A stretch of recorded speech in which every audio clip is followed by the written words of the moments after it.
Arby's, you are so devious. This is a single occupancy restroom, and this is the women's, but for some reason they have a B-750, but in the men's, nothing, just paper.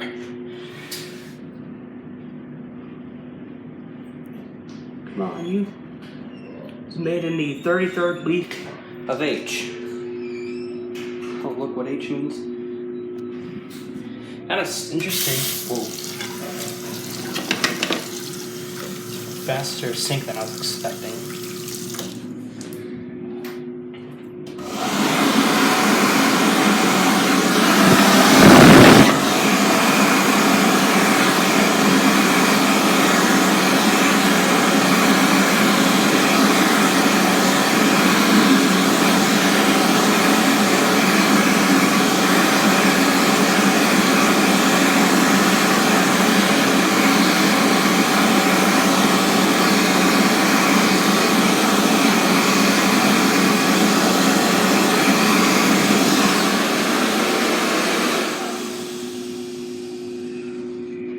I will say that I was kind of expecting to see a trim dry or an electric air LE1, but this, nice surprise.